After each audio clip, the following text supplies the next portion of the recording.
स्वागत है आपका आज के हमारे इस वीडियो में। आज हम चैप्टर नंबर 1 का प्रश्नावली संख्या 1.3 को दोस्तों लगाने जा रहे हैं। इसमें हम आज इतने अच्छे ढंग से इसको लगाएंगे कि इसके बाद हमें कोई भी वीडियो देखने की ज़रूरत ना पड़े, और यही आज की यही हमारी कोशिश रहेगी। तो जो हमारा सबसे पहला सवाल है दोस्तों, वो है निम्नलिखित भिन्नों को दशमलव रूप में लिखिए और बताइए कि प्रत्येक का दशमलव प्रसार किस प्रकार का है। तो देखिए दोस्तों, जो हमारा सबसे पहला जो है क्वेश्चन करने के लिए दिया हुआ है वो है दोस्तों 36/100। क्या है दोस्तों? 36/100 है। तो इसमें हमें देखिए क्या देने कह रहा है कि दशमलव प्रसार याद करने के लिए कह रहा है। क्या दशमलव प्रसार? सबसे पहले समझ लेते हैं ये जो है दशमलव प्रसार आखिर है क्या। तो जानना तो बेहद ज़रूरी है कि दशमलव प्रसार आखिर होता क्या है। तो देखिए, दशमलव प्रसार की बात करें अगर, तो जैसे मान लेते हैं, जैसे हमने मान लिया, जैसे मान लेते हैं कि अगर आप किसी भी संख्या को भाग कर रहे हैं, जैसे मान लेते हैं 2 का हमने भाग कर दिया 5 से। अब 2 का भाग हम 5 से तो कर रहे हैं। अब 2 से 5 को भाग करते समय थोड़ा इस पे ध्यान दीजिएगा दोस्तों कि 2 दूनी 4, ये देखिए 2 दूनी 4 हो गया आपका। तो इस तरीके से 1 आया और दशमलव लेके गए आप, 2 पंचे 10। तो इस तरीके से ये 10 पूरी तरीके कट गया। ठीक, ये क्या होगा, यहाँ पे पूरी तरीके कट गया। जब पूरी तरीके कट जाता है तो इस तरीके का जो योग आता है, यानी ये जो आपका योगफल है, ठीक, ये आपका जो यहाँ पे गुणनफल आ गया है आपका, ये आपका क्या कहलाता है दोस्तों? ये आपका कहलाता है कि भैया ये शांत दशमलव प्रसार है। क्या है? शांत दशमलव प्रसार है।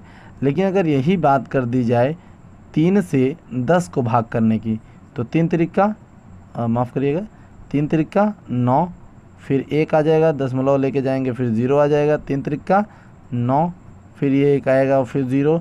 इस तरीके से बार बार 3 आता रहेगा। तो ये शांत नहीं होने वाला है, यानी क्या है? अशांत है। यह क्या है? अशांत है। अब देखिए, अगर अशांत है और बार बार वही संख्या आ रही है तो भैया क्या कहेंगे? अशांत आवर्ती है। और अगर दूसरी संख्याएं बार बार आती हैं तो इसे अशांत अनावर्ती कहते हैं।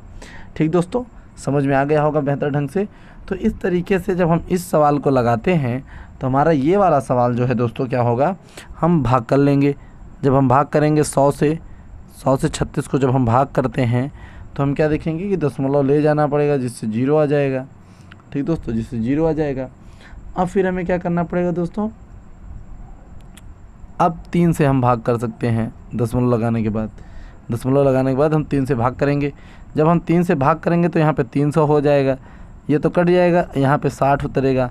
दशमलव लगे होने की वजह से एक 0 और आ जाएगा, तो यहाँ पे 6 बार में चला जाएगा, 600 आ जाएगा। तो इस तरीके से ये सारा का सारा कट गया। तो हम लोग क्या कहेंगे भैया कि ये शांत दशमलव प्रसार है। कैसा है दोस्तों? शांत दशमलव प्रसार है। तो इसे हम कह सकते हैं कि शांत दशमलव प्रसार है। तो ये हो जाता है कि भैया शांत दशमलव प्रसार है। ठीक, चलिए देखते हैं दूसरे क्वेश्चन की ओर। हम लोग दूसरा क्वेश्चन समझ लेते हैं। दूसरे क्वेश्चन में दिया हुआ है दोस्तों 1/11। अब 1/11 को करते हैं तो 11 इधर हो गया, 1 इधर हो गया आपका। तो हम अगर दशमलव लगाएं तो यहाँ पे 0 आ जाएगा, 10 तो पहले ही छोटा है। फिर हमें क्या करना पड़ेगा? फिर हमें ले जाकर यहाँ पर अगर हम एक और 0 लगाएंगे तो एक 0 आएगा। तो हम कितनी बार में जाएगा? 9 बार में। तो यहाँ पे कितना आएगा? 99। कितना जाएगा? 99। अब यहाँ पे 1 बच जाएगा। फिर एक बार 0, एक बार तो अपने से 0 आ जाएगा, लेकिन एक बार और 0 उतारने के लिए यहाँ पे 0 मैंने लगाया तो ये 0 हो जाएगा। फिर यहाँ पे 9 बार में जाएगा तो कितना आएगा? 99। फिर 1 आ जाएगा। एक 0 तो अपने से आ सकता है क्योंकि हमने दशमलव लगाया है, एक 0 हमें और लेना पड़ जाएगा इसके लिए। तो फिर 9 बार में जाएगा तो क्या हो जाएगा? 99। इसी तरीके से ये एक आता रहेगा और ये बार बार आता जाता रहेगा। तो हम तो भैया एक जान गए कि भैया ये अशांत है। कैसा है? अशांत है। ये हमारा अशांत है। लेकिन अशांत कैसा है? आवर्ती है। कैसा है? आवर्ती है। अशांत आवर्ती है। बार बार वही चीज़ें वापस आ रही हैं, तो इसे हम क्या कहेंगे? अशांत आवर्ती है। ठीक दोस्तों, अब देख लेते हैं तीसरा क्वेश्चन। तीसरा क्वेश्चन की तरफ चलते हैं। तीसरा क्वेश्चन जो है दोस्तों वो भी एक रोचक सवाल है। तो रोचक होने की वजह से अब आप थोड़ा इसको देखिए दोस्तों, कोशिश अपने से बराबर करते रहनी चाहिए। ज़िंदगी में कोशिश ही इंसान को बेहतर बनाती है। ठीक, तो 4/1 4 सहित 1/8 है। 8 चौके 32, 32 और 1 33/8। तो ये क्या हो जाता है दोस्तों हमारा 33/8। अब यहाँ पे हमें क्या करना पड़ेगा, हमें यहाँ पे 8 और 33 का भाग करना पड़ेगा। तो 3 चौके 32 क्या हो जाएगा, 3 चौके 32 मतलब 8 चौके 32, माफ़ करिएगा 8 चौके 32। तो यहाँ पे क्या बचेगा दोस्तों, 1 बचता, यहाँ पे 1 बचता। अब आप जब इसका भाग करेंगे दोस्तों, तो फिर देखिए यहाँ पर हम 0 लाएंगे, दशमलव रखेंगे तभी तो 0 आएगा। फिर यहाँ पे क्या होगा, 8 1 8, तो यहाँ पे आ गया 8। अब इसको जब हम घटा लेंगे यहाँ पर तो 2 बचा, फिर 0 आ गया, तो 8 दूनी 16, तो यहाँ पे 16 आ गया, 4 आ गया, तो भाई दशमलव 0 आ सकता है। 8 पंचे 40, तो यहाँ पे क्या आ जाएगा दोस्तों 40। ये आपका पूरा कट गया। तो इस तरीके से पता चला भैया ये भी शांत दशमलव प्रसार है। क्या है, ये भी शांत दशमलव प्रसार है। तो इस तरीके से हमें पता चल गया कि ये भी शांत दशमलव प्रसार है। अब देखिए चौथा नंबर का क्वेश्चन। चौथा नंबर का क्वेश्चन क्या है दोस्तों, 3/13। क्या है 3/13, तो 13 और ये 3। अब यहाँ पे 0 दशमलव लगाएंगे तो यहाँ पे 0 आ जाएगा। ठीक, तो 13 का 13, तो यहाँ पे 13 हो गया, फिर यहाँ पे 7 आ गया। फिर यहाँ पे कितनी बार लेके जाएंगे दोस्तों, देखिए इसी तरीके से जब हम 13 का करते रहते हैं तो माफ़ करिएगा, यहाँ पे 13 दूनी 26 ले जा सकते हैं। यहाँ पे हम क्या करेंगे, 13 दूनी 26 ले जा सकते हैं। भैया 13 दूनी 26 हो सकता है। ठीक, तो यहाँ पे 13 दूना 26 हो गया। ठीक, तो चलिए देखिए 13 दूना 26, तो यहाँ पे कितना बचेगा दोस्तों, 4। केवल कितना बचेगा, 4। अब 4 बचा तो 0 ला दे, तो भाई देखिए यहाँ से कितना बच रहा है, 4 बचा। हाँ, 13 के 13, 13 36, 13 39। तो यहाँ पे कितना जा सकता है दोस्तों, 3 तक। तो हम यहाँ पे ला के रख देते हैं 39। अब यहाँ पे 1 और आ गया। फिर क्या होगा दोस्तों, फिर हम 0 लेके जाएंगे। अब 1 0 और चाहिए तो 1 0 यहाँ पे रखेंगे, तभी 1 0 हमें यहाँ पे मिलेगा।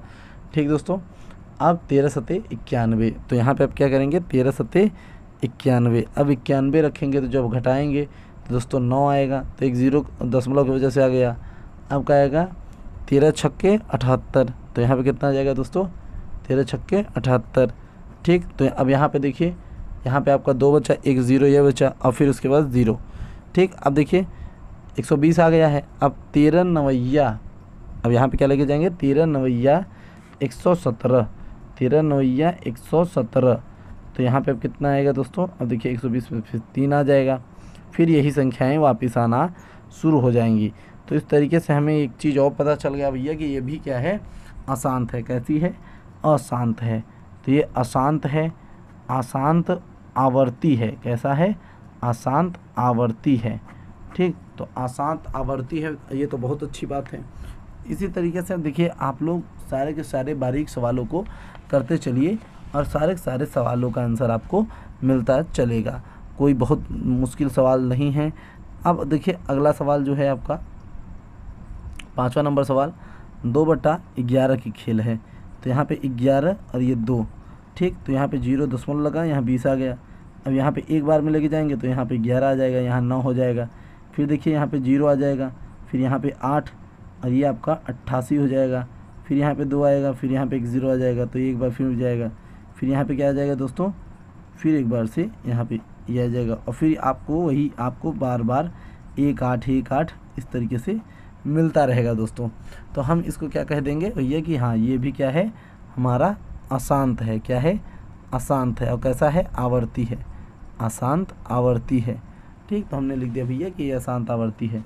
अब अगला क्वेश्चन देखिए, थोड़ा सा इसको जो है साइड में लगा देते हैं जिससे कि आपको समझ में आता रहे।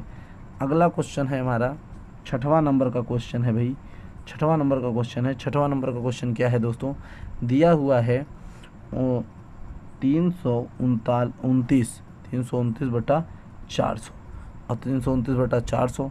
तो आप यहाँ पे 400 लिखिए। 400 लिखने के बाद यहाँ पे 329 लिखिए। फिर उसके बाद यहाँ पे 0 दशमलव जैसे लगाएंगे आप, दशमलव बढ़ जाएगा। अब आप लेके जब इसको हल कर लेंगे तो यहाँ पे देखिए 8 बार में जाएगा और आपका जो वैल्यू होगा वो 3200 आ जाएगा। कितना जाएगा, 3200। ठीक दोस्तों, फिर उसके बाद आप घटा लेंगे 0 9, एक आपका पूरा कट जाएगा। यहाँ पे एक बार और 0 आ सकता है, आप जानते ही हैं। तो 2 बार में जाएगा तो 4 दूनी 800। तो ये 4 दूनी 800, यानी मतलब 400 दूना 800। तो तो यहाँ पे कितना बच जाएगा, 100 बच जाएगा। कितना बच गया, 100 बच गया। अब एक जीरो और उतर सकता है, ठीक, तो 1000 हो गया, तो भी कोई दिक्कत नहीं है। 4 दूनी 800, तो फिर एक बार 200, अब इस बार कितना बचा, 200 बचा। अब 200 बचा, अब 4 पंचे 20, यानी 2000 पूरा आ गया। इस बार क्या हो गया, 2000 पूरा आ गया, तो ये पूरा का पूरा कट गया। तो इससे पता चल गया कि भैया ये शांत है। क्या है, शांत दशमलव प्रसार है। कैसा है, शांत दशमलव प्रसार है। कैसा है, शांत दशमलव प्रसार है। तो इस तरीके से हमने अपने पहले क्वेश्चन को तो एकदम अच्छे तरीके से और मस्त ढंग से सॉल्व कर लिया। अब देखिए चलते हैं अगले क्वेश्चन की तरफ, देखते हैं अगले क्वेश्चन में क्या कुछ खास बचा है हमारे लिए। तो हमारे लिए क्या कुछ खास बचा है, तो देखिए दोस्तों, सवालों को करना उतना बेहद मुश्किल नहीं है। चलिए देर न करते हुए दूसरे क्वेश्चन की तरफ चलते हैं। दूसरा क्वेश्चन हमारा दिया हुआ है दोस्तों, क्या आप जानते हैं कि 1/7 बराबर 0.142857 पर बार है। वास्तव में लंबा भाग दिए बिना क्या आप यह बता सकते हैं कि 2/7, 3/7 और 4/7 और 5/7 तथा 6/7 के अन्य दशमलव प्रसार क्या हैं, और यदि हाँ हैं तो कैसे। तो देखिए दोस्तों, सबसे पहले आपको जो सवाल में कहा गया है उसको ध्यान दीजिए कि आपसे कह दिया है भैया, एक पॉइंट तो नोट कर लीजिए कि 1/7 बराबर आपको जो है 0.142857 इस तरीके से बार लगा के दे दिया है। और आपको कहा है भैया कि आपको चेक करना है भैया कि 2/3 और किस पे, एक तो आपका ये हो गया, ठीक, 2/3। दूसरा आपको कह रहा है कि भैया आप थोड़ा सा, मैं कॉलम बना लेता हूँ जिससे कि हमारा, अच्छा रहने दीजिए, देखते हैं जितने पे हो जाता है। 3/7 और क्या दोस्तों, और दिया है 4/7, ठीक, और दिया है 5/7 और दिया है 6/7। इस पर हमें चेक करना है। देखिए दोस्तों, हम इस तरीके से इसको ये लिख सकते हैं 2 गुणते 1/7। तो इससे क्या हो जाएगा, हम लिख सकते हैं 2 गुणते 0.142857।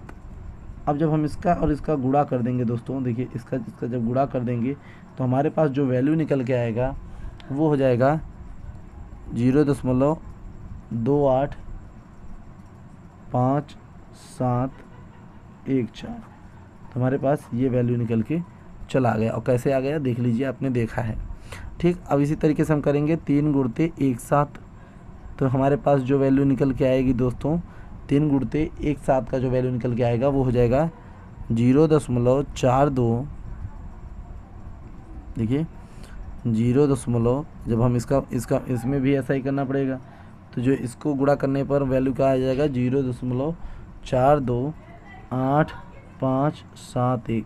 तो ये वैल्यू हो जाएगा। इसी तरीके से आप इसको भी लिख सकते हैं 4 गुणते 1/7 और 1/7 का मान रख देंगे, क्योंकि यहाँ पे 1/7 का मान दिया हुआ है। तो आप 4 गुणते 0.142857। इसी तरीके का आपका ये भी था, मैंने इसको डायरेक्ट किया था, ठीक। जब आप इसको करेंगे, देखिए दोस्तों, सीधा सीधा समझिए कि आप 0.42857 का जब गुणा कर देंगे मेरे भाई, तो आपको जो वैल्यू मिलेगा वो मिल जाएगा 0.571428। ठीक दोस्तों, ये आपको मिल जाएगा, ये बार पे आपको मिल जाएगा। तो जिससे ये सब बातें क्लियर होती चली जा रही हैं कि भाई फलाना फलाना चीज़ जो है। और इसी तरीके से आपको 5 1/7 ये भी करना है। तो 5 गुणते 1428557 इसका गुणा करेंगे तो फिर जो वैल्यूज़ आ जाएंगी, तो उसके बाद फिर जो वैल्यूज़ आ जाएंगी तो वो आप लिख देंगे 0.714285। ये हो गया 6 गुणते 1/7, ठीक। तो 6 गुणते 0.142857, ठीक। ये क्या हो गया दोस्तों, अब इस तरीके से हमने चेक कर लिया, तो ये हो जाएगा 8574142। ये दशमलव के बाद की संख्याएं हैं, ठीक दोस्त। तो इस तरीके से हमने इसका भी वैल्यू फाइंड कर लिया, ठीक। तो ये हमारा सवाल ये भी हो चुका है। चलिए चलते हैं अपने तीसरे सवाल की तरफ। तो तीसरा सवाल जो हमारा दिया हुआ है वो क्या है दोस्तों, देखिए, निम्नलिखित को P/Q के रूप में व्यक्त कीजिए जहां P और Q पूर्णांक हैं तथा Q ≠ 0 है। तो ऐसे सवालों को करने के लिए देखिए हमारा पहला जो सवाल है, पहले ही सवाल को हम देख लेते हैं। दिया हुआ है 0.6 पर बार, यानी हम इसे इस तरीके से लिख सकते हैं कि माना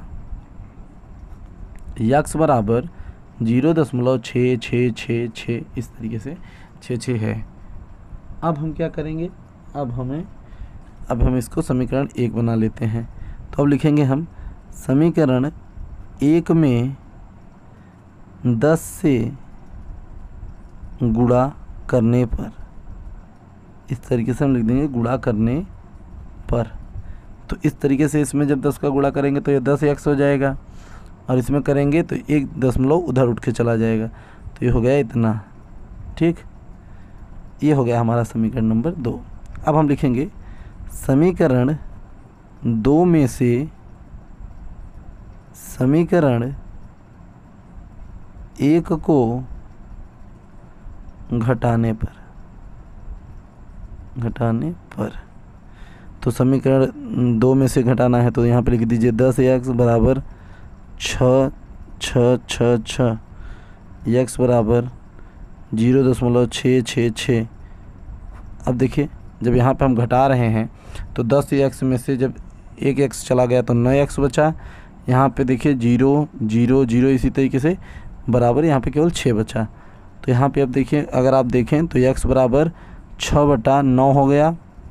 ठीक, तो ये अब जब काट लेंगे हम इसको तो ये वैल्यू आ जाएगा कितना, 2/3। तो x बराबर क्या हो गया दोस्तों, 2/3, यानी हमने इसे p/q के रूप में बना लिया। तो p/q के रूप में 3/2 ये हमारा वैल्यू हो जाएगा दोस्तों।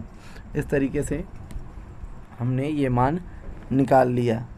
अब देखिए दोस्तों अगला सवाल जो है हमारा क्या है, वो थोड़ा और भी इसी तरीके से है, बस थोड़ा सा वेव लेंथ चेंज करते हैं और कुछ नहीं कर रहे हैं। ये 0.47 पर बार लगाया है। तो फिर वही चीज़ माना यक्स बराबर 0.4747 ऐसे से करके। अब देखिए दोनों तरफ, या आप ये कह दीजिए कि समीकरण 1 में, चलिए समीकरण 1 मान लेते हैं। अब देखिए समीकरण 1 में कितने से दोस्तों, 10 से गुणा करने पर, कितने से कर रहे हैं, 10 से गुणा करने पर।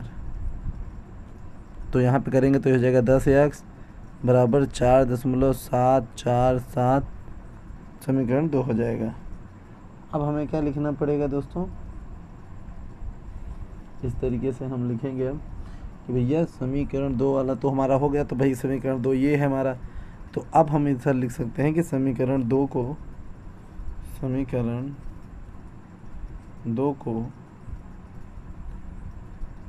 1 से घटाने पर, तो यहाँ पे देखिए आप लिखेंगे 10x बराबर 4.747 और x बराबर 0.474। इस टाइप से आप क्वेश्चन को कर देंगे, तो इससे जो है वैल्यू को आपको मिलने लगेगा कि आपका ये वैल्यू आ रहा है। तो देखिए जब आप ऐसा करेंगे कि आप 47 में से, देखिए दोस्तों जब आप यहाँ पर 10 से गुणा करने पर, हाँ आप देखिए यहाँ पे 10 से गुणा कर देते हैं तो ये केवल 4.7 होता है। ठीक, ये वाली लाइन अभी आप मत लिखिए। अब एक बार आपको अब क्या करना है कि भैया समीकरण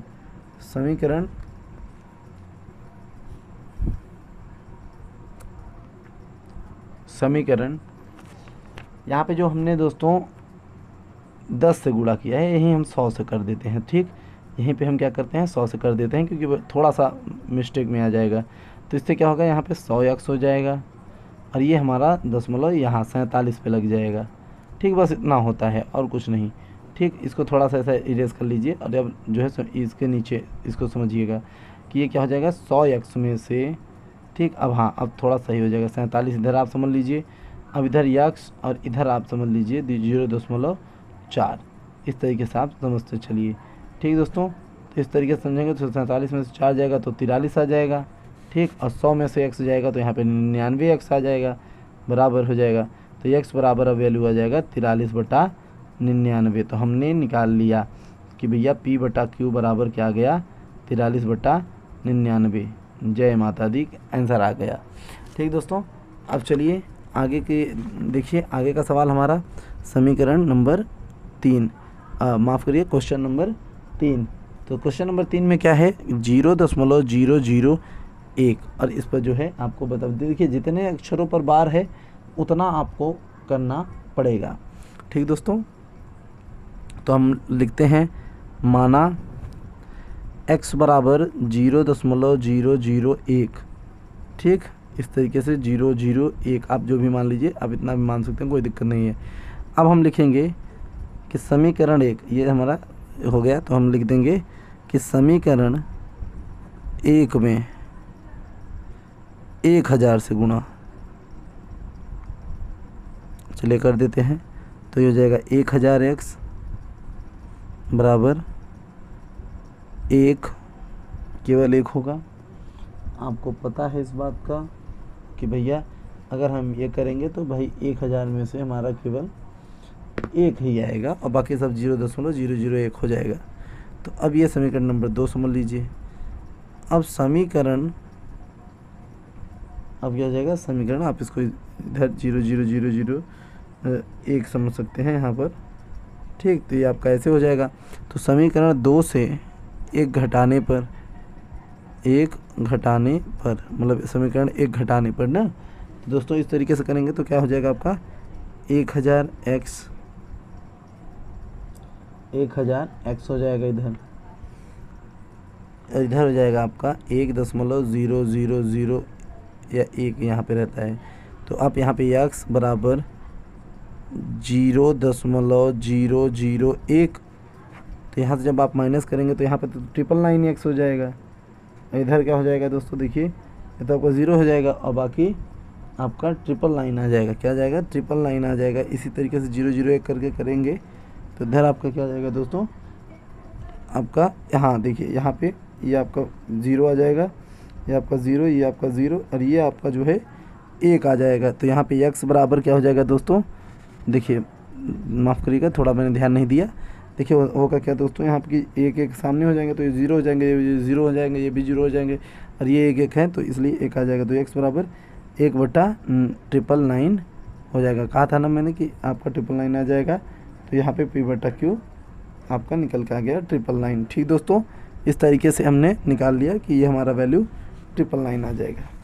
ठीक दोस्त, अब देखिए हमारा अगला क्वेश्चन, चौथा नंबर क्वेश्चन दिया हुआ है 0.999, देखिए बता दिया है 0.999.9 NCERT का सवाल भैया लगा रहे हैं हम लोग। ठीक, इस बात को याद रखिएगा। तो दिया है सवाल 0.999 को p/q के रूप में व्यक्त कीजिए। क्या आपने उत्तर से आश्चर्य किए थे? अपने अध्यापक और कक्षा सहयोगियों के साथ उत्तर के सार्थकता पर जांच करिए। तो देखिए दोस्तों बोल दिया है, तो इसके लिए बस कुछ नहीं करना है, वही पुराना सवाल है बस, जो आपका चौथा नंबर सवाल है। लिखिए माना 0.99999 इसे कह दिया है कि x बराबर इतना है, मान लिया हमने। अब समीकरण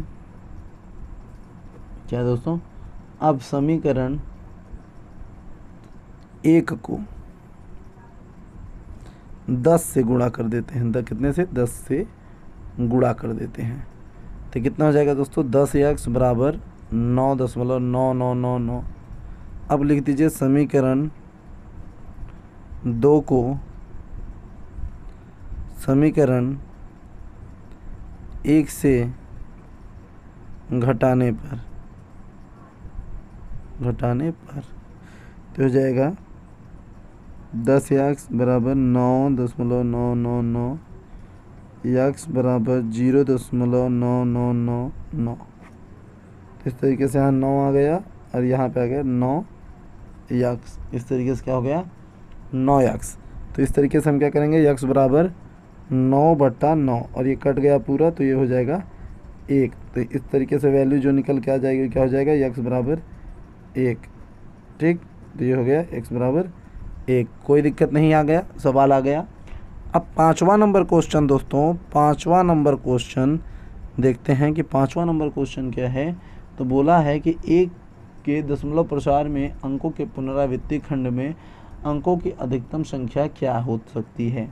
अपने उत्तर की जांच करिए। ठीक, देखिए क्या होता है दोस्तों कि अगर कोई अंक पुनरावृत्ति होता रहता है तो जो हर होता है उसमें से हम एक घटा लेते हैं। ठीक, तो इसलिए 17 - 1 करने पर क्या हो जाएगा दोस्तों, 17 - 1 करने पर हमें पता चल जाएगी कि जो पुनरावृत्तियों की संख्या है वो कितनी है, 16।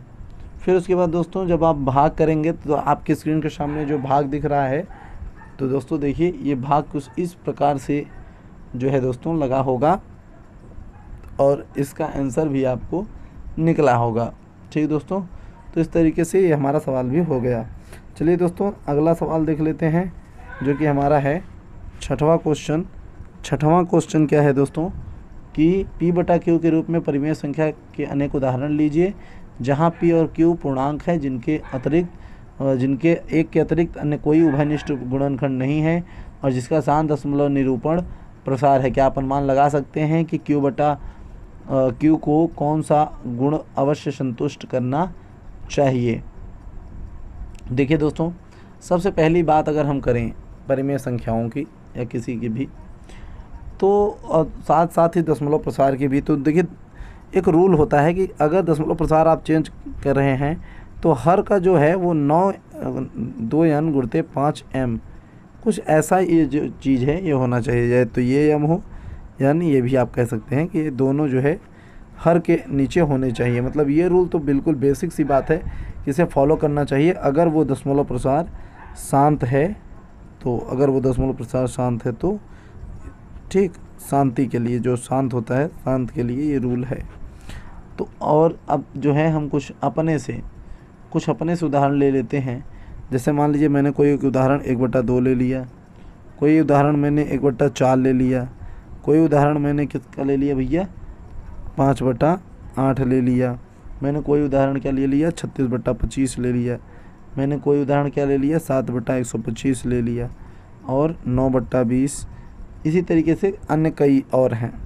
तो जब हम इन्हें देखेंगे और इनको जब सॉल्व करते हैं तो जैसे देखिए अगर आप 1/2 या 5 को देखिए तो हम सीधी सी बात कर सकते हैं कि भैया हमने 1/2 को लिया। जैसे मान लेते हैं कि ये आपका सवाल हो गया, इधर हमने 1/2 को मान लेते हैं।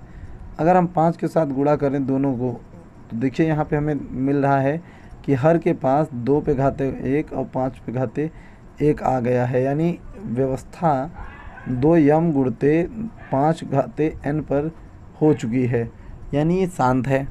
इसी तरीके से जब हम दूसरे क्वेश्चन को देखें तो मतलब दूसरे क्वेश्चन को इसी का मतलब दूसरा आंसर 1 × 4 हो गया। अब इसी में हम अगर ले लें कि भाई चलिए कोई बात नहीं है, 25 × 25 ले लें तो भाई कितना हो जाएगा, 25/100, कितना हो जाएगा, 25/100 हो जाएगा। चलिए हम इस बात को भी समझते हैं, 25/100 हो जाएगा। अब देखिए जब हम 100 का निकालते हैं, वर्क करते हैं तो 2 पंचे 10, इस तरीके से यहाँ पे 2 पे घाते भी निकल के आ जाएगा, कोई दिक्कत नहीं होने वाली है। तो 0.25 इसका आंसर भी आ जाता है। ठीक दोस्तों, तो इस तरीके से जब हम निकालेंगे, ठीक, तो इसी तरीके से आपको क्या करना है, 5/8 का भी निकाल लेना है। ठीक, दशमलव प्रसार भी लिखना था आपको तो मैं बता देता हूँ। ठीक, तो देखिए इस तरीके से 5 × 8 है तो आप 125 का कर सकते हैं। ठीक, नीचे 125 का कर लीजिए। जब 125 का कर लेंगे आप तो आपके पास और वैल्यू आ जाएगा 625/1000, तो आपके पास वैल्यू आ जाएगा 625/1000। अब 0.625 ये आपका आंसर हो जाएगा। फिर इसके बाद और आप ले सकते हैं 36/25, क्या 36/25। आप इसमें और गुणा कर सकते हैं अगर आपकी इच्छा है। जैसे मान लीजिए 4 से गुणा कर सकते हैं, कोई दिक्कत नहीं है। 4 से गुणा कर देंगे क्या होगा दोस्तों, जब 4 से गुणा कर देंगे तो 144/100 हो जाएगा और इसको भाग करने पर आपका 1.44 वैल्यू आ जाएगा। ठीक दोस्तों, इसी तरीके 7/125 है, गुणा कर लेते हैं, ठीक, 8 से। जब 8 से गुणा कर लेंगे तो कितना हो जाएगा दोस्तों, 56/1000 हो जाएगा।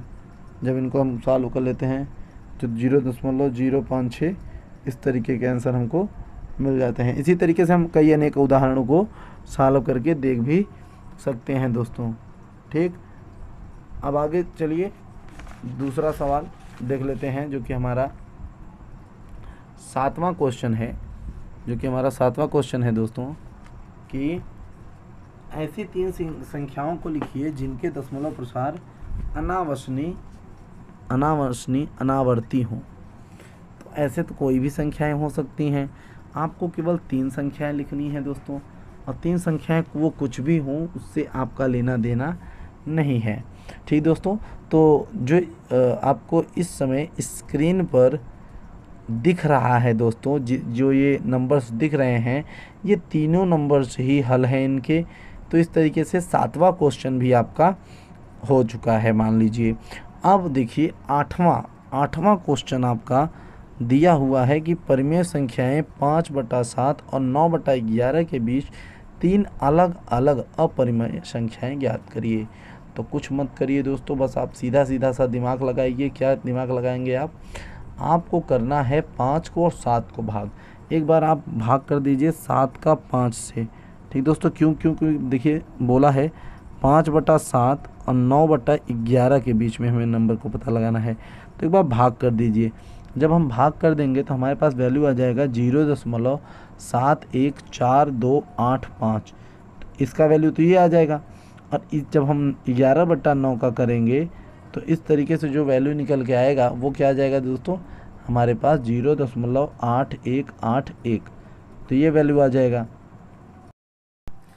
अब दोस्तों देखिए, अब आपको करना क्या है कि ये जो आपका 0.81 यहाँ पे है उन्हीं को यहाँ पे लिखना पड़ता है, ठीक। 4285 से आपका 0.8181 के बीच की कोई भी संख्या, यानी 71 से 81, हाँ वैसे समझिए 71 से 81 के बीच की जितनी संख्याएं होंगी उसमें से आपको बस एक लिखना है, ठीक। तो आप कुछ भी लिख सकते हैं जो आपकी इच्छाएं हों। जैसे मान लीजिए आप कुछ भी लिख सकते हैं, 0.73 समथिंग करके कुछ भी, 73 07 73 007 73 0073, ये देखिए इस तरीके से आप लिख सकते हैं। तो ये एक तो ये हो गया। दूसरा क्या हो जाएंगे दोस्तों, ये हो जाएगा 7650 7650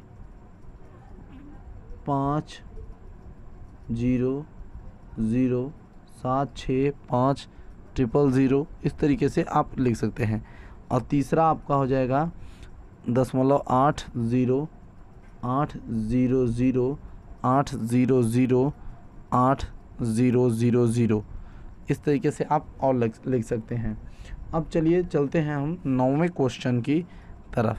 तो क्या दोस्तों, लास्ट क्वेश्चन इस चैप्टर का, ठीक दोस्तों। 9वां क्वेश्चन में क्या कह रहा है कि बताइए कि निम्नलिखित संख्याओं में से कौन सी संख्या परिमेय है और कौन सी अपरिमेय है। तो 9वां क्वेश्चन एकदम मज़ेदार क्वेश्चन है। कौन सी संख्या परिमेय है, कौन सी संख्या अपरिमेय है, थोड़ा इसी के बारे में हमें देखना है। तो देखिए पहला नंबर जो है आपका भाई, पहला नंबर जो है वो क्या है, करणी में 23 है। करणी में 23। पहली चीज़ तो ये समझ लीजिए कि जो परिमेय संख्या होती है, परिमेय संख्या उसके कुछ अपने रूल होते हैं। जो परिमेय संख्या का रूल होता है वो पहला होता है कि वो P/Q के रूप का होता है, कि भाई वो P/Q के रूप का होता है। दूसरा क्या होता है, वहाँ पे Q ≠ 0 होना चाहिए। और उसके बाद क्या, या आप इसको या में लिख सकते हैं कि या P और Q का मौस 1 हो। चलिए, और या में देख लीजिए, या एक, या तो आप ये लिख सकते हैं या तो ये लिख सकते हैं, या तो इसके अलावा भी कुछ लिख सकते हैं कि P और Q सहभाज्य भी नहीं होने चाहिए, ऐसा भी रूल है, ना हो, ऐसा भी रूल है, ठीक। तो ये तरीके हैं, ठीक। और इसके बाद क्या, P और Q पूर्णांक भी होने चाहिए, ऐसी भी बात है कि पूर्णांक भी होने चाहिए, पूर्णांक हो। ठीक, तो ये कुछ रूल्स हैं। ठीक दोस्तों, अब देखिए यहाँ पर अच्छा एक और होता है कि वर्गमूल भी होने चाहिए, कि अगर करणी के अंदर हो भाई तो वर्गमूल हो तो चल जाएगा कि भाई हाँ ये परिमेय है। तो देखिए करणी में 23 तो किसी चीज़ का किसी चीज़ का वर्गमूल नहीं है। अगर हम 1 का वर्गमूल निकालें तो 1 ही हो जाता है। अगर 2 का हम मतलब ये देखिए समझने का आवाज़ करिएगा, 1 का निकालें तो 1 ही रहता है। अगर आप वर्गमूल निकालना चाहते हैं तो किसी भी चीज़ का वर्गमूल निकालेंगे इस पर तो 1 ही होता है। करणी में 2 का भैया कुछ नहीं है, करणी में 4 का है, करणी में 9 का है, फिर उधर करणी में 16 है, करणी में 25 है। अब 16 के बीच में भैया करणी में 23 तो आया ही नहीं, तो इसका मतलब है कि ये क्या है, अपरिमेय है। क्या है दोस्तों, अपरिमेय है। तो आप लिख सकते हैं कि ये क्या है, अपरिमेय है। ठीक, तो आप इसे कह सकते हैं कि भैया ये अपरिमेय है। अब चलिए देखते हैं दूसरा क्वेश्चन जो दिया हुआ है, करणी में 225। ठीक दोस्तों, तो करणी में 225 है, तो करणी में 225 को जब हम बाहर निकालते हैं, अच्छा बाहर निकालते कैसे हैं ये भी देख लीजिए जिनको नहीं आता है दोस्तों। जिनको ये नहीं आता है कि बाहर निकाला कैसे जाता है, देखिए कैसे निकाला जाता है। 225 का इस तरीके से आप जो है गुणनखंड कर दीजिए, 5 से काट दीजिएंगे तो 5 चौके 20। देखिए आ रहा है कि नहीं आ रहा है, देखिए 5 चौके 20, फिर 2 चला गया तो 5। इस तरीके से देखिए आप निकाल सकते हैं, कोई दिक्कत नहीं होने वाली है।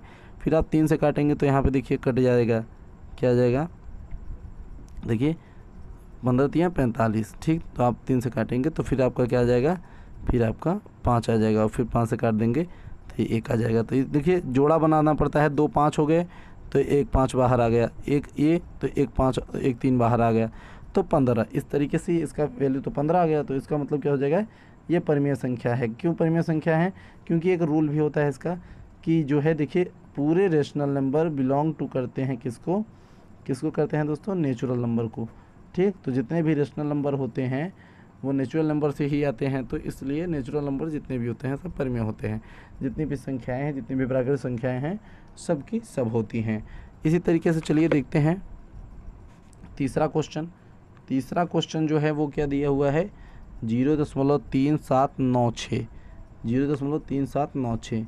तो अब देखिए ये पहली चीज़ तो भैया ये शांत है। क्या है दोस्तों, शांत है, और शांत होने की वजह से ये क्या है दोस्तों, परिमेय है। शांत होने की वजह से परिमेय है। ठीक दोस्तों, अब देखिए चौथा क्वेश्चन। चौथे क्वेश्चन में क्या बात कह रहा है, 7.478478 डॉट डॉट डॉट करके दिया है। क्या ये शांत है, नहीं शांत है, ये अशांत है। अशांत होने की वजह से ये अपरिमेय है। क्या है, अपरिमेय है, अशांत होने की वजह से अपरिमेय है। और ये 5वां नंबर देख लेते हैं, 1.1010100100100001 और डॉट डॉट करके बढ़ता चला जा रहा है। तो दोस्तों ये भी क्या है, अशांत है। अगर अशांत होगा तो ये क्या होगा, अपरिमेय होगा। क्या होगा दोस्तों, अपरिमेय होगा। तो दोस्तों ये हमारी वीडियो केवल हमारे 3 सवालों के लिए थी। तो इस वीडियो में हमने इनको भी ख़त्म कर दिया है। मिलेंगे आपसे अगली वीडियो में 1.4 की वीडियो में। ठीक, तब तक के लिए धन्यवाद। ख्याल रखिएगा अपना और देखते रहिए SBSC मैथ्स साइंस पॉइंट, जो आपको हमेशा बढ़ाएगा आगे। धन्यवाद।